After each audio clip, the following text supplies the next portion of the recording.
Alright, welcome back to Chapter 40, Patients with Special Challenges. A lot to cover in this chapter. It's not too long, but a lot of information. Just seeing the overview.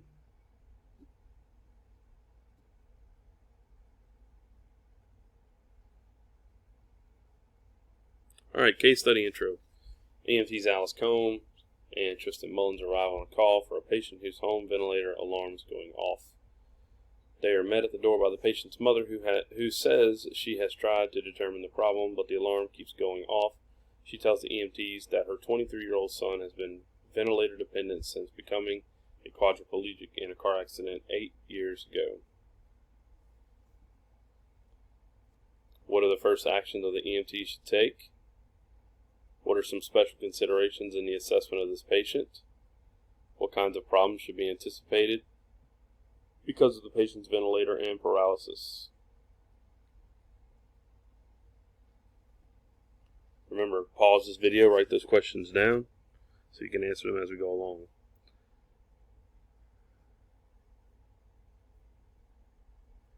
Some patients have special health challenges ranging from obesity to homelessness to dependence on medical technology. Medical technology ranges from hearing aids to mechanical ventilators. Advances in medical technology allow people with certain medical problems to live at home. Any number of medical or traumatic conditions can cause a loss of function to a body system. Impairments can result from aging, birth defects, chronic illness, traumas, abuse, neglect, and other causes. Sensory impairments. Sensory impairments include problems with hearing, vision, or speech. Sensory deficits can lead to difficulty communicating. There are steps that can improve communication with patients who have sensory deficits. Hearing impairment. Deafness is the inability to hear. Deafness may involve one or both ears.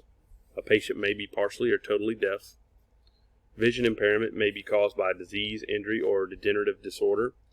Problems include glaucoma, diabetic retinopathy, and cataracts. Vision loss can be acute or gradual.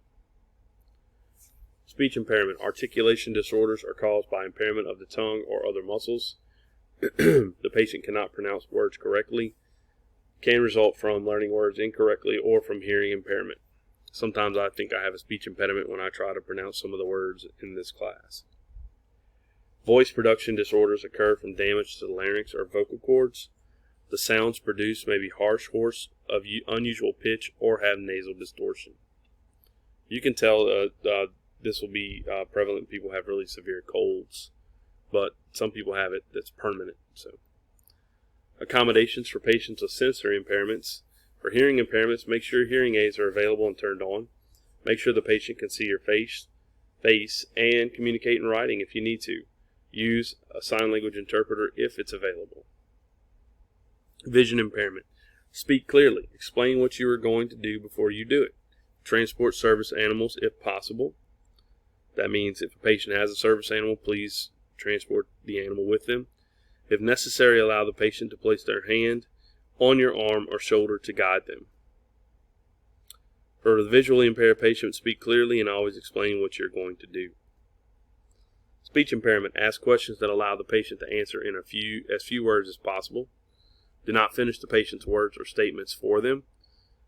A speech impairment does not reflect cognitive ability. It doesn't mean they're stupid. It just means they have a speech impediment. Mental or emotional impairments. A patient with psychosis struggles with interpreting reality and may not communicate effectively with you. A patient with an extreme emotional dysfunction such as depression or anxiety might not be able to focus on your questions or respond appropriately. Developmental disabilities interfere with how a body part or system operates, can involve the brain, spinal cord, nervous system, and endocrine system, can cause speech impediments, behavioral disorders, language difficulties, and movement disorders. Persons with Down syndrome may have numerous disabilities but can participate in normal activities with help from family members. Remember we talked about in Chapter 38 where we need to have the caregivers assist us. That may be the case in this. Not all patients with Down syndrome have trouble functioning. Some of them are very high functioning. Autism and EMS. To better understand the autism patient, keep in mind the following. Autism is identified by patient behavior. Patients might not communicate with you. Patients may develop a seizure disorder. They may have a difficult time reading facial expressions. Patients may have altered sensations. They are prone to positional asphyxia. Autism Spectrum Disorder Foundation makes recommendations concerning the provision of emergency care. Accommodations for patients with mental, emotional, or developmental impairment include treat the patient with respect, rely on caregivers for information if needed, compare the patient's behavior to what is normal for him, provide clear explanations. Patients are sensitive to tone of voice and body language, establish trust, avoid loud noises or extreme lighting changes.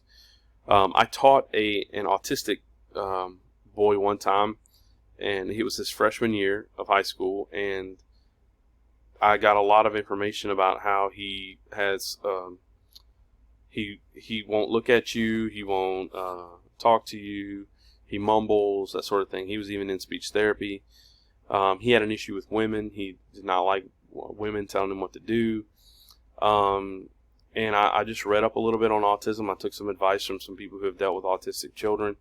And by the mid part of the year, by midterm, he would come in. First hour was his hour with me, and he'd come in the classroom, and he'd just, "Hey, Mr. Martin, how you doing?" He'd have just completely coherent speech, and he'd look straight at me, and he'd be dancing around, and just, it was crazy. By the end of the year, they did an evaluation. They came and observed him in one of the lessons, and the lady told me afterwards, she said if she wouldn't have known who he was, she would have never been able to pick out the autistic child in the group.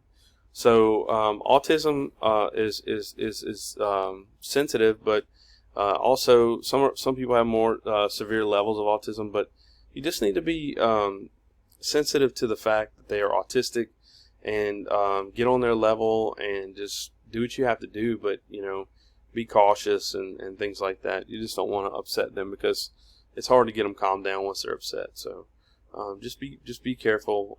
Some of you may have autistic siblings or whatever family members that you might know how to better deal with autistic people. And if that's the case, then you should share that with us in the group. That would be great information. Patients with brain injuries. Brain injuries can result in permanent damage. There may be changes in cognition, learning ability, emotions, and motor function. Causes include infant abuse, meningitis, encephalitis, and traumatic head injury. One of my church deacons fell off a 10-foot ladder, hit his head, and it was 2 months before he was cognitive again of who he was and what was going on, because he had a hematoma, a subdural hematoma, and was putting pressure on the brain. Cerebral palsy. Motor impairments arise early in development. The degree of impairment varies. There is difficulty controlling muscles, and there may be stiffness and contractures. Facial grimacing may occur.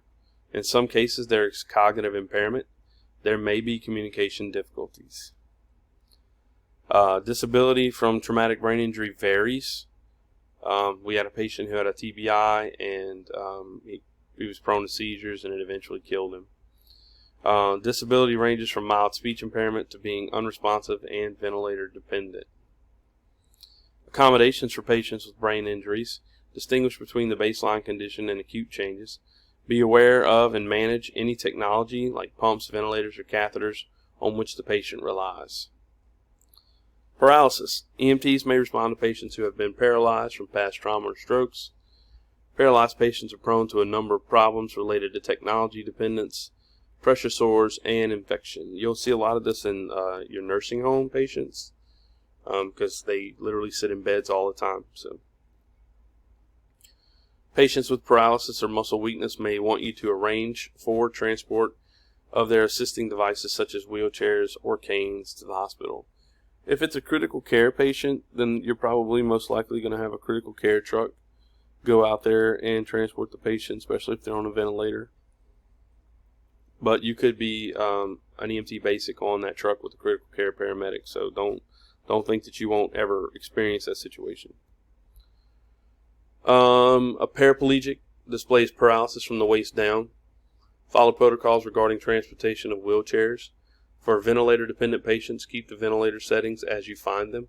You may need to suction the breathing tube or stoma.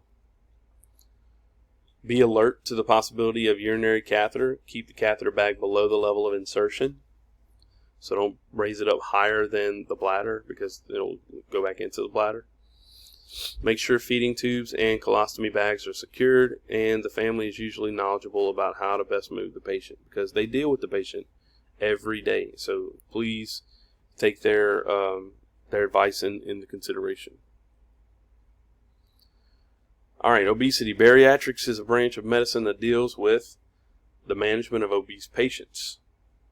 A person who is 20% or more of their ideal weight is obese. A person who is more than 50% to 100% over their ideal weight is more than 100 pounds over their ideal weight is morbidly obese. Effects of excess weight on the body systems.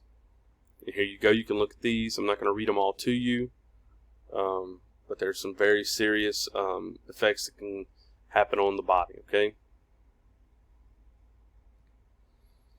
Assessment and care of the obese patient follows normal format, but modifications may be required because of the patient's size. Obese patients can have difficulty breathing in a supine position. If the patient is unstable, to protect their own airway, position the head in a neutral position. You may need to place folded towels or bath blankets beneath the shoulders and the neck. When the airway is insured, turn your attention to oxygenation and ventilation. Ventilating the patient, pay particular attention to adequacy of respiratory rate and tidal volume.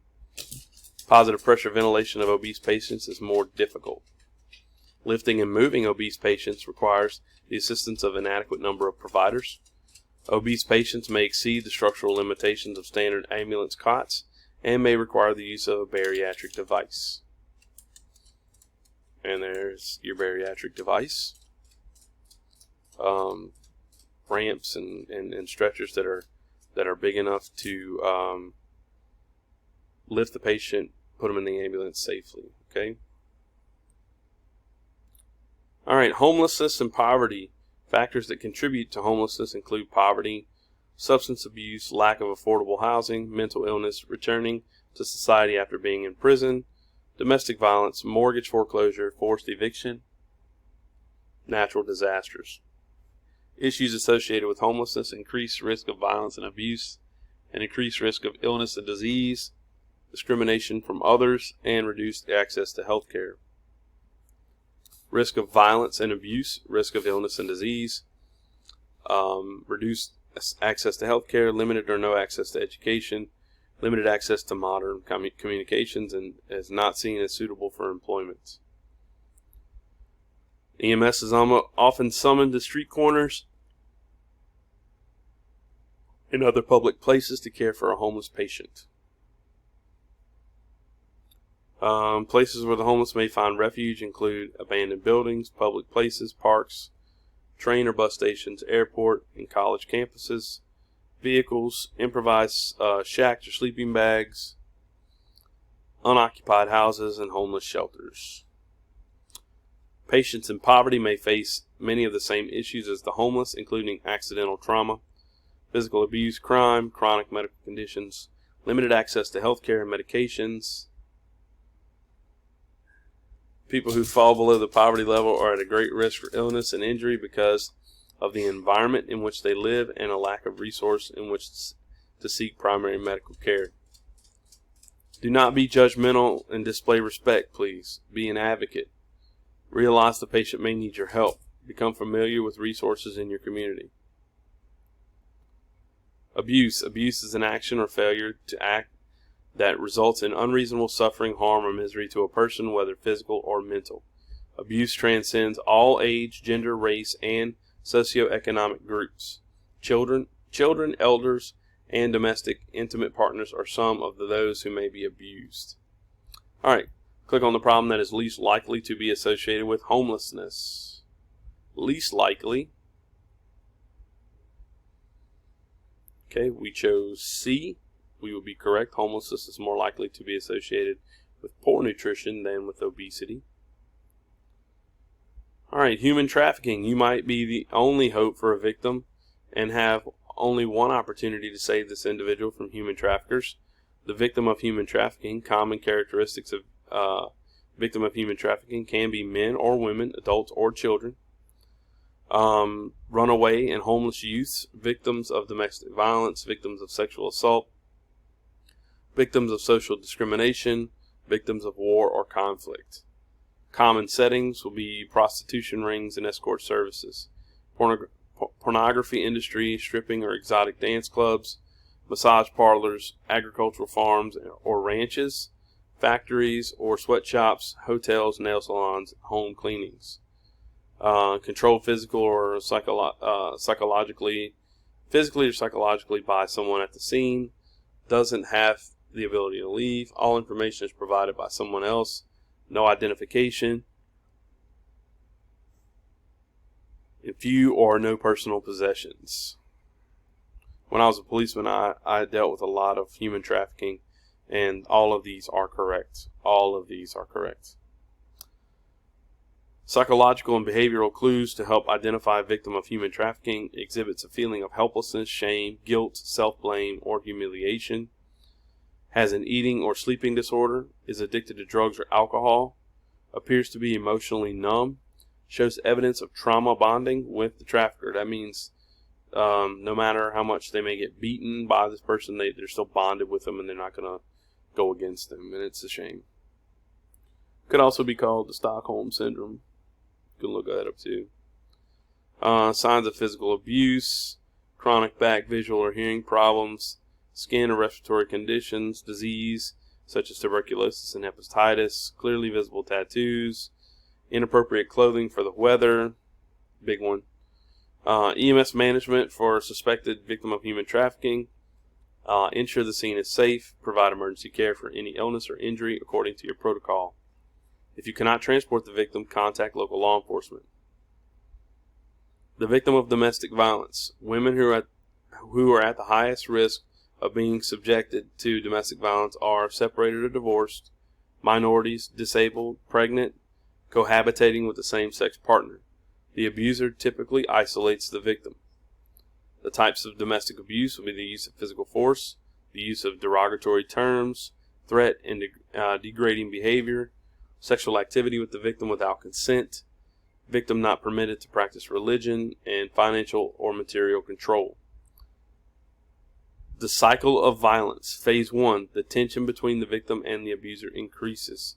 Phase 2, the violence occurs regularly, increases in frequency and severity. Phase 3, referred to as the honeymoon phase, in which the abuser apologizes, sometimes buying the victim gifts. Assessment findings of domestic abuse will be physical findings, trauma, emotional and psychological, psychiatric, and sexual. Approaching the scene and victim of domestic violence. Ensure the scene is safe before entering. Do not confront the abuser or the victim.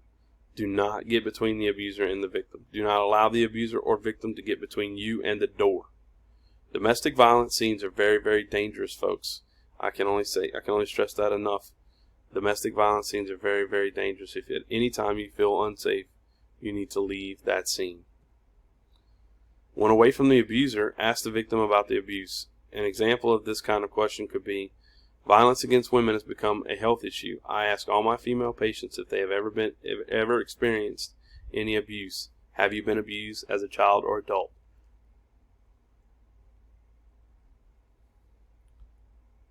Preserving evidence and documentation. Do not destroy any possible evidence. On your patient care report, perform the following. Include a location and description of injuries. Report the mechanisms of injury. Note any injury patterns, and objectively note any comments made by the victim. Technology dependence. Many patients who once required hospital care can now be cared for at home, in part due to medical technology. Technology may be life-enhancing or life-sustaining. The reasons EMS may be summoned include failed equipment, a change in the patient's clinical condition, the patient experiencing some other emergency. EMTs must have a basic understanding of the technology a patient is using.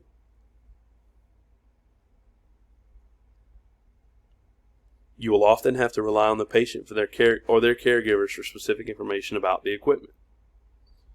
The patient's primary health care provider can usually provide information about the equipment on which the patient relies. Questions to ask about technology include, where can I get device information? What does this device do? Can I replicate its function if it fails? Will the device have an effect on the assessment or findings? Has this problem ever occurred before? How was it fixed? Has someone tried to remedy the issue? Focus on these tasks, keeping the airway open, establishing and maintaining adequate ventilation, maintain adequate oxygenation, and support circulation as needed. Okay, case study. Alice and Tristan find an alert 23-year-old who is ventilator dependent but can speak by plugging their tracheostomy tube. The patient's skin is hot, and as the EMTs begin their assessment, the high pressure alarm goes off on the ventilator. What does the high pressure alarm signify? What are possible causes of high pressure alarm? How can the EMTs assess the patient and their device for those causes? What should the EMTs do with the ventilator as they prepare the patient for transport? Again, pause the video, write these questions down so you can answer them as we go along. Alright, medical oxygen. Home oxygen equipment is similar to what you are used to. Oxygen may be supplied from a cylinder, oxygen concentrator, or liquid oxygen system. Okay, common technical problems with oxygen systems. The problem: oxygen not flowing freely, faulty tubing. Check for obstruction or replace the tubing. Could be a dirty or plugged humidifier. Remove the oxygen supply, clean and refill with sterile water, or replace the pre-filled bottle. Buzzer goes off on an oxygen concentrator. The unit is unplugged. Check the plug. If there's a power failure, check fuses, circuit breaker, or in cases of power outages, use the backup oxygen tank until power is restored. Oxygen tank empties too quickly or hisses. There's a leak in the tank. Open all windows, extinguish all flames, and summon help from the fire department, EMS, and or supplier. Remember, oxygen is flammable. And I don't know what it is about patients who are on oxygen. They will still smoke cigarettes, okay? So please extinguish all flames if there's a leak. Apnea monitors. Apnea means absent breath, absent breathing. Designed to constantly monitor the patient's breathing and emit a warning signal should breathing cease. May also monitor the heart rate. Used for some babies, especially premature newborns. Determine how long the monitor has been emitting an alert. Determine whether the caregivers have performed any interventions. If the patient is breathing normally, provide oxygen to the infant and transport them to the hospital for evaluation. Pulse oximetry. It may be used at home by patients with apnea monitors or respiratory problems. Treat the patient for presenting problem. Apply the pulse oximeter from the ambulance. Ascertain what interventions, if any, were done. Tracheostomy tubes. A tracheostomy is a surgical opening in the trachea to provide an alternative route for airflow, bypassing the nose and the mouth. A tracheostomy may be temporary or permanent. A permanent opening is a stoma. A tracheostomy tube is placed into the tracheostomy to keep the patient, keep the airway patent. The tube may be single or double lumen. A patient with a tracheostomy may or may not be able to speak.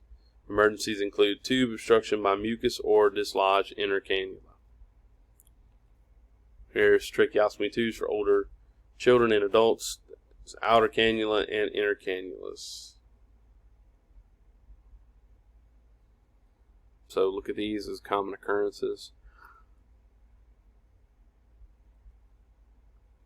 To suction tracheostomy tube, measure the depth of the insertion for the suction catheter by comparing it to the tracheostomy tube obturator. Apply suction. Slowly withdraw the catheter while twisting it between your fingers. Rinse the suction catheter with sterile water between attempts. There we go.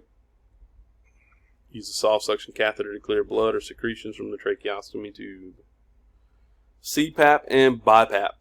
Continuous positive pressure airway, positive airway pressure, bilevel positive airway pressure.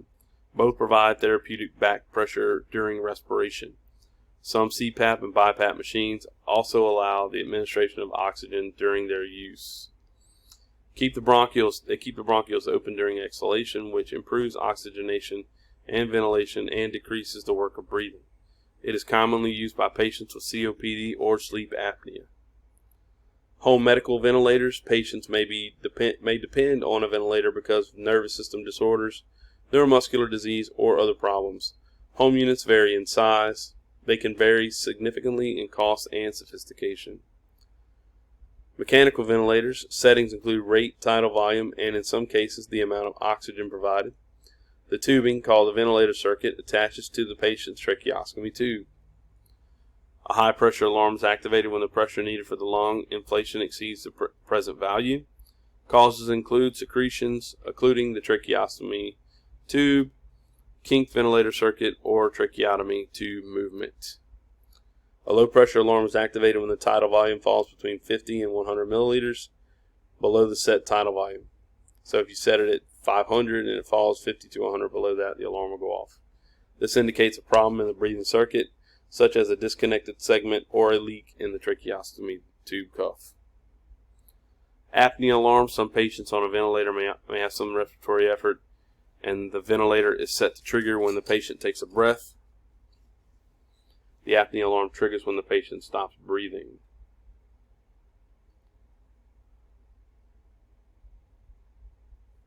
A low FiO2 alarm occurs when the oxygen is disconnected or depleted. Ventilator alarms can present a change in the patient's clinical condition or a problem with the ventilator. Troubleshoot the patient and the ventilator.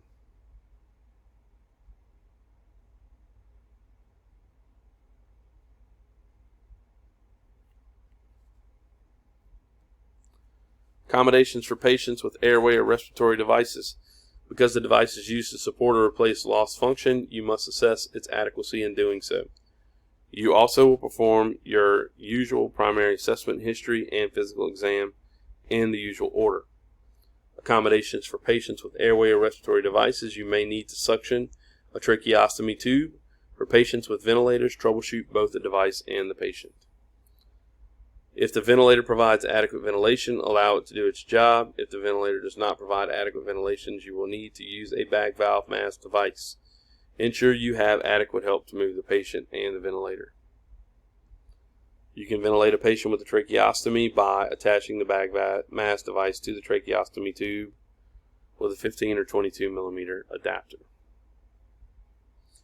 Vascular access devices. Patients may have a vascular access device or VAD from chemotherapy, dialysis, parenteral nutrition, or antibiotic therapy. VADs may be placed in variety of locations. The device may have an external catheter portion or may be a port implanted under the skin. Central intravenous catheters, long, thin, hollow catheter inserted into a vein of the arm, neck, or subclavian vein just below the clavicle. Central venous lines, port secured to the anterior chest just below the clavicle, and an implanted port surgically placed beneath the skin. There's some locations for these catheters.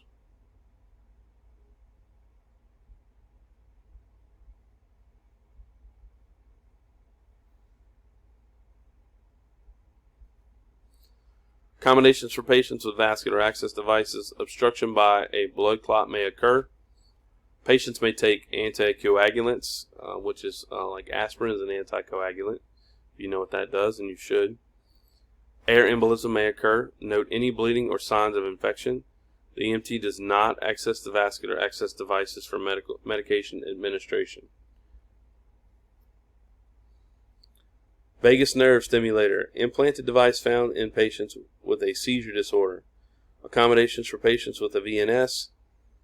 If a patient is actively seizing or feels if they are about to have a seizure because of an aura, a special magnet can be passed over the device to trigger it to deliver a burst of electrical energy. Renal failure and dialysis. Acute renal failure occurs when there is a rapid loss of renal function. ARF is often reversible. Chronic renal failure occurs when there is a progressive loss of kidney function over a period of months to years. Dialysis removes the buildup of toxins the kidneys can no longer filter. Hemodialysis. The blood is extracted from the body and sent through a machine called a dialysis. Wow. Here, I told you I couldn't pronounce words. Dialyzer. The procedure is performed in a dialysis center. It requires a dialysis shunt to remove the blood from the body and return it. Peritoneal dialysis. Fluid is placed in the peritoneal cavity through a port where it acts to remove waste and then emptied from the peritoneal cavity.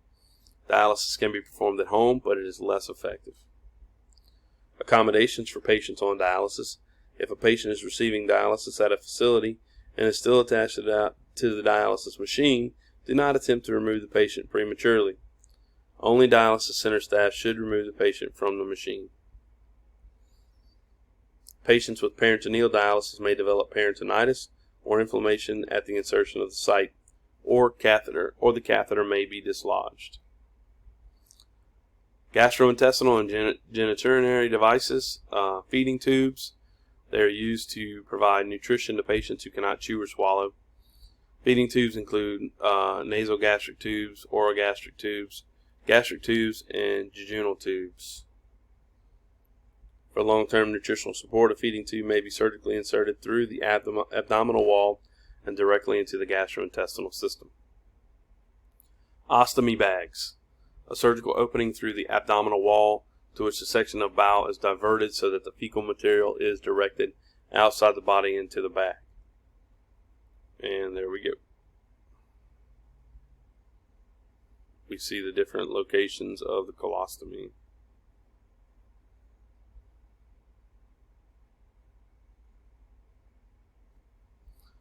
Urinary tract devices. A urinary catheter is used to empty the bladder when there is a urinary tract dysfunction. Urinary tract device types. A Texas is an external catheter. A Foley is what you'll see most of the time, is an indwelling through the urethra. Suprapubic is surgically inserted through the abdominal wall. An external urinary catheter is what it looks like.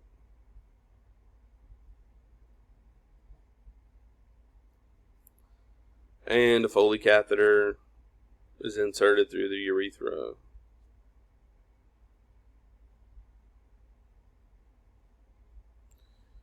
Accommodations for patients with gastrointestinal and genitourinary devices.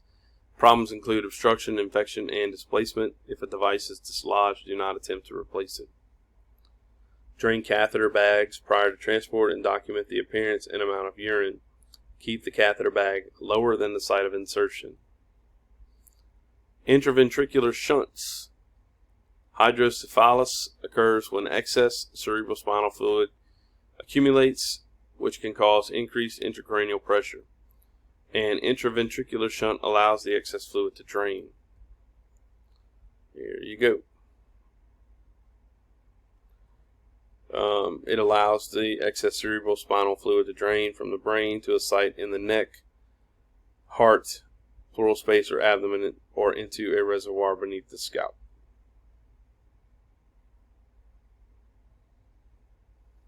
Poor baby. Complications include infection, shunt occlusion, and subdural bleeding. Infections may present with malaise, fever, and headache. Shunt obstruction causes the following signs of increased intracranial pressure: headache, seizures, vomiting, altered mental status, sensory or motor dysfunction, respiratory depression, pupil changes, increased blood pressure. Accommodations for patients with intraventricular shunts. Initial complaints include confusion, difficulty with simple tasks, and headaches. Manage the airway, and if breathing is inadequate, provide positive pressure ventilation with oxygen. Terminally ill patients. The life expectancy of a terminally ill patient is generally 6 months or less. Patients may receive palliative care. Hospice is a philosophy of care aimed at palliation of symptoms for patients who support for their families. Patients receiving hospice care often are ill with the following: cancer, AIDS, Alzheimer's, cystic fibrosis, congestive heart failure, and COPD. Provide emotional support. If there is confusion, determine the patient's and the family's intent. A desire to not be resuscitated does not mean the patient does not want comfort care. Alright, conclusion. The patient has a pulse oximetry reading of 90%. Alice checks the ventilator circuit and finds no obstruction, and the patient's mother reports that she just suctioned the tracheostomy tube. Alice listens to the patient's lung sounds and determines that they are diminished on the right side with some crackles and wheezing in the right lower lobe. The patient's ventilator does not have an FiO2 setting. The EMTs leave the ventilation rate and tidal volume at their current setting. When the engine crew arrives, the EMTs temporarily disconnect the ventilator and ventilate the patient by bag valve mask as they move him to the ambulance, where they plug in and reconnect the ventilator. They transport the patient to the hospital, where he is admitted and treated for pneumonia. Our summary is the patients can present with a variety of challenges such as sensory impairment, obesity, poverty, and homelessness. You must understand that the needs of these patients and variations in assessment findings and emergency care. Home medical devices are becoming more commonplace. Use patients and caregivers as resources for information. Support the patient's lost functions and intervene with equipment only if there is a malfunction. All right, we'll see you next time.